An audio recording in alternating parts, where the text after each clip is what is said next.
Hey y'all, coming to you with another Love and Marriage Huntsville review. I'm really wondering how many episodes we got left. Like, it can't be too many. Because, like I said, they already filmed the reunion, and this is episode 10.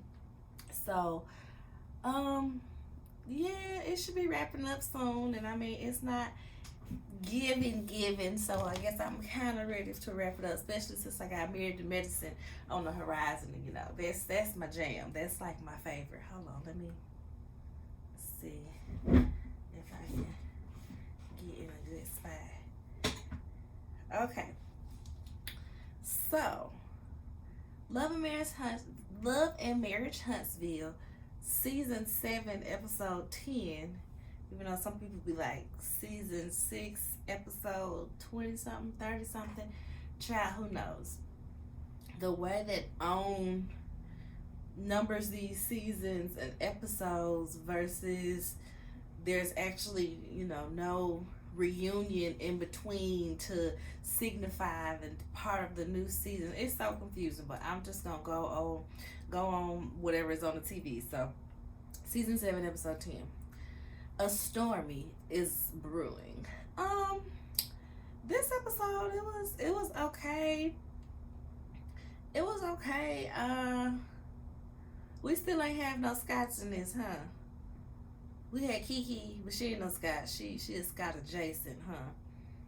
So yeah, I still like it better than the episodes that be so redundant with the Scots. But it was an okay episode. So we start off where we left off with the last one, where, well, I think she said, because I watched Carlos King did an interview with the Fletchers, kind of talking with them, and why they hadn't joined the season officially until now, and all of those things. So her name is Lurnell, something like that, Lurnell, but she just go by Nell. So Nell and Chris Fletcher are at dinner at their home with their children and their niece Kiki, and they arguing with Chris Jr., who all the kids seem kind of spoiled from the talk of the table, but Chris Jr. is mad that they got his dog and they want money, and he's like, well, why would I give you the money? Well, I gotta pay you if you're gonna keep the dog. And he's like, well, I already gave you $3,000. And she was like, to be honest, you owe $6,000 or whatever, which she already said $3,000 was what she spent on the dog, and you still owe her for the $6,000 that they bailed you out of jail. And I was really wondering, like, $6,000, and you think you're gonna be coming to my house talking crazy to me, talking about you ain't gonna pay me back because you want your dog? Yeah. He real spoiled, because a lot of parents would have left you in there. You better be glad that your parents even have $6,000. Greg wanted to borrow $10,000. Greg borrowed $10,000. That's what I think of every time they talk about this $6,000. You better be glad that you even got parents who can afford $6,000 to go to your bail to get you out. But like I said, they have this conversation about how all the kids are pretty spoiled. And they mentioned that even the other son, Lance, has a problem with Chris Jr. because Chris Jr. just kind of take things for granted. So apparently he used to work for Lance, and Lance had to fire him. And Chris Jr. is mad at Lance because he didn't get his last paycheck. And Lance is just kind of like, do you think you owed your last paycheck? Because you used to chill on the clock and do this and do this. And he was like, yeah, whatever, but I did that dish for you. I guess he did some landscaping for the business or whatever. So he felt like, yeah, I'm owed my last check. You need to give me my last check. But apparently Lance had to borrow some money from the parents as well because some things was going on with his business. So he probably just really didn't have it to pay him and didn't want to pay him after it was all said and done. And Lexi, she was yelling at Lexi because Lexi was like, well, who went to jail? Lexi, shut up. Just shut up. And Lexi was just sitting there like, what? So Lexi goes on about how she feels like she was treated differently. So Lexi is Chris's daughter prior to their marriage. So Lexi pretty much lived with her mom. So, like I said, she feels like she was treated differently because she was over there with her mom and she didn't get the same treatment as the other kids were in the house, because they had the two kids together. And then Nell, you know, the mom was gonna always have, well, not always, but most of the time have that child. So all the rest of the kids was over there with them. Lexi was on the outside. So she's mad because she said all of y'all got nice fancy cars, y'all driving BMWs, y'all driving Mercedes and stuff. I had to work summers to pay $1,500, to save $1,500 to buy my own car, and it was a little hoopty. Well, they're like, girl, you're remembering this all wrong, because we gave you $22,000 to get a car, and I guess she wrecked it, and that's why she had to buy the hoopty. And even the sister was like, because you reckless, because you reckless, because you reckless. And they did kind of say like, yeah, well, you know, everybody got a car. It ain't like we just gave this one a car. And the little sister was like, we had to share a car. So it wasn't even like everybody got a BMW. We had to share a car. She gave you $20-something thousand towards your car. You wrecked it. And I guess she did not have insurance, or she just had liability, not something to get her a new car after wrecking it. So she had to save that money to get a hoopty.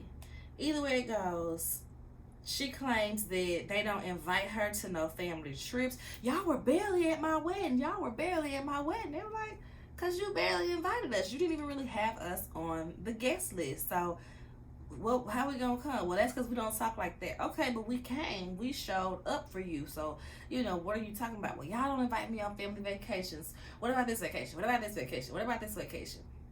And she's just pissed at this point. She storms out. And Nell was, well, first Nell was like, well, you know, it's hard to talk to you. So if we not getting along, no, I'm not inviting you to something. No, we not inviting you to nothing because you disrespectful. Lexi says, I've never cussed you out. Then proceeds to cuss her out. Y'all can kiss my ass. So it's like, the viewers, we are inclined to believe that you are the one that's painting this different picture than everybody else in the family, because you literally just said you ain't never cussed that out, and then you cussed her out. You literally said they ain't never do nothing for you, then they followed right up when we gave you $20-something thousand for a car. So Lexi probably does feel, you know, like she didn't have the same experience as them because she wasn't in the house. But that's not necessarily anybody's fault. You know, that's just the way the cookie crumbles. If you had a different mother than everybody else, like, your mama wanted you. Your mama didn't want you to be with your daddy full time, or it wasn't fit for him to have you full time, or whatever it may be. But to be mad and to say that they don't mess with her like that, it was just kind of like, it sounds like you're the one that's outcasting yourself, especially when everybody already at the table arguing, but they team up to tell you, no, you misremembering stuff. So she storms out, tells everybody to kiss her behind. She cussing, like I said, cussing everybody out, being pretty disrespectful. And she's the one that's married. So her and her husband, the white guy, he just kind of sitting there like, oh, y'all do this every time. He just kind of sitting there, just kind of like, okay, I guess. So when she says, let's go, they leave. They get in the car. Chris follows her out. And she's still fussing about this, saying this, that, and the third. And she says, you weren't really there for me till I was 28. And that pissed Chris off, because he's like, okay, now you doing too much. Now you just lying. Because, like, 28, like, girl, I was there for you your whole life. You done been over here, like, you doing too much. At that point, he was pissed off. He walked off. She skirts off. Skirt. So, next we see Stormi and Courtney. They talk about what Stormi has been up to. So she's talking about how the girls, how she wants to get Kiki and Tiffany together, because they've been kind of having this back and forth. But Tiffany has been super disrespectful because she did the Carlos King interview where she was kind of, well, what does she do anyway? And who would argue with the wall? And da-da-da-da. Just really talking bad on Kiki as if Kiki is beneath them and she should not be there. And he's just like, oh, you gonna bring him over here? You're gonna have him throwing drinks and stuff over here? He was like, you better take him outside in that pasture. She was like, oh, we could pet the horses. That is peaceful and calm. And I was like, come on, estate. And she's like, I'm gonna have them take a shot, release their inhibitions. And he was like, no. How about not? She also talks about the marketing guy, Kyle, and how he's in the process of throwing this party or whatever. And he talks about they had some snakes, and she used to didn't like to fire people. Now she's more keen to firing people that need to be fired. And she, like I said, they mentioned the snakes in the business, people using her signature, almost losing the house, losing the lot. Okay, but Canvas 2.0, we shouldn't even be having those problems. And Courtney was like, well, since we're talking about the business, I brought Courtney back on. He brought Courtney, her cousin, back on, because they're very, very tight. They have a big brother, little brother type of relationship. So I guess, he was like, well, he learned his lesson. Let's bring him back onto the team. And I'm actually happy about that, because it doesn't seem like Courtney was disloyal or anything like that. He just was not trained. Like, they didn't know what they was doing, so he didn't know what he was doing enough to truly run the team. So now that they've had people to come in and tell them how things need to be done, I feel like they can train him properly and let him know, hey, you can't be sitting around on the clock, on your phone, this, that, and the third. I think it'll be good, especially since at never at any point Courtney was disloyal. Courtney can keep an eye on them people, because we know that Stormi kind of glosses over some things and everything. I think it's good that they brought cousin Courtney back on. No Real Housewives. And she was kind of like, he's my cousin. I don't understand why he think he could do all this stuff behind my back. But whatever. Cousin Junior. Why I say cousin Courtney? Cousin Junior. Courtney is the boss. Oh man, it's starting back to rain. So I'm going to have to hurry through this, because the rain on this roof, you can definitely hear it. So next we see Martell is finally moving, y'all. He said that he's having eye surgery, and I'm like, oh, is he getting LASIK? No, this man is having plastic surgery to remove the bags under his eyes. Hilarious, y'all. He is such a diva. So he calls Chris to tell him that he's moving, and Chris is like, yeah, he moving. Yeah, he moving good. He moving. And he's like, I appreciate you for letting me stay in your people's house, this, that, and the third. But Chris was like, yeah, I heard you and my wife had a talk. Don't talk to my wife like that. You need to calm down.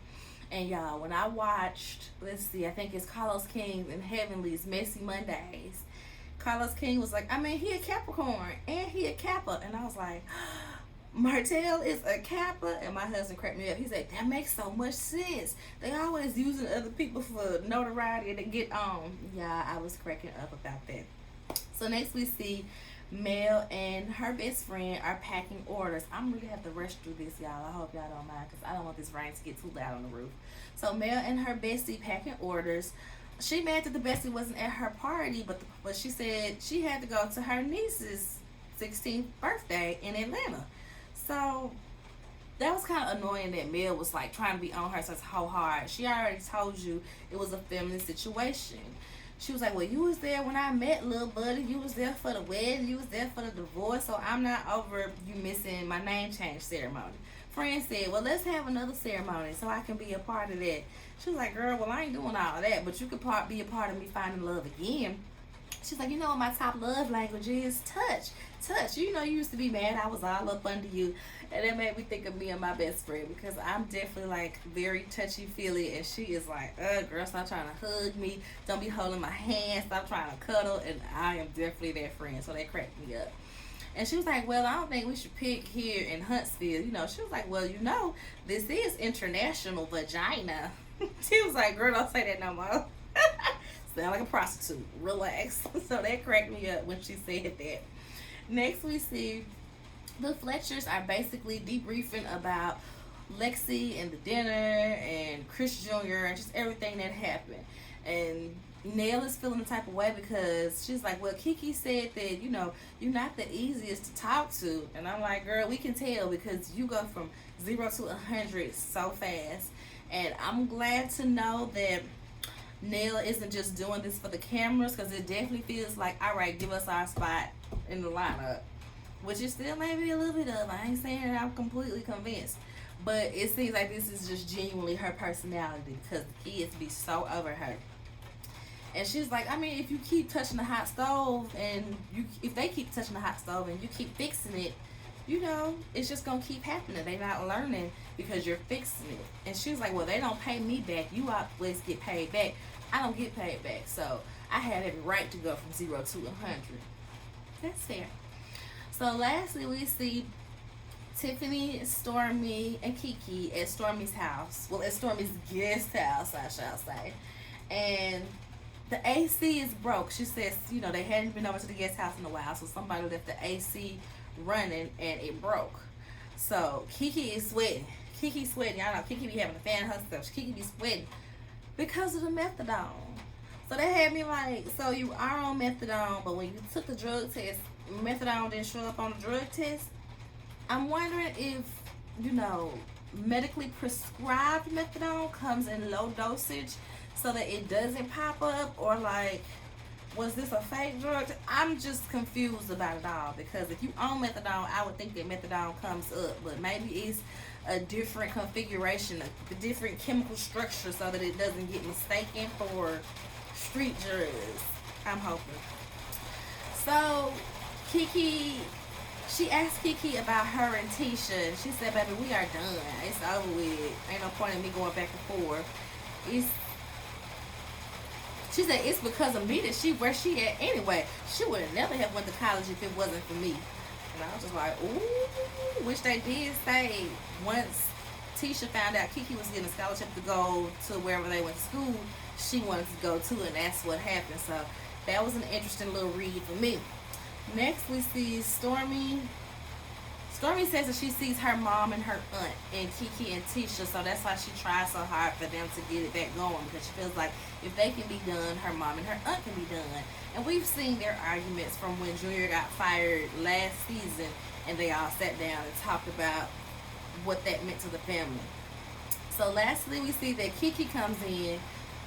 Kiki's there. Tiffany comes in, and she got the baby strapped to her chest. And I felt like that was just such a manipulative move, because how somebody gonna have a straight shooting conversation / you know it's gonna turn to an argument with you if you brought your baby.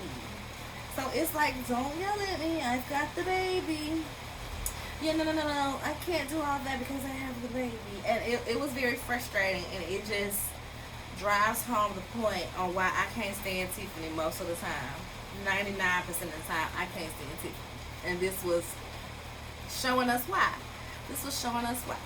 So that's all on this episode, y'all. This was kind of quick. I had to get in. I know y'all hear this rain on the roof, so I guess I'm going to have to go in the house. Hopefully my daughter don't disturb me to do this Love After Lockup review. But y'all know the drill. Like the video, comment, let me know your thoughts. Subscribe to the channel if you aren't already. All those good things. I will see y'all next week. Bye.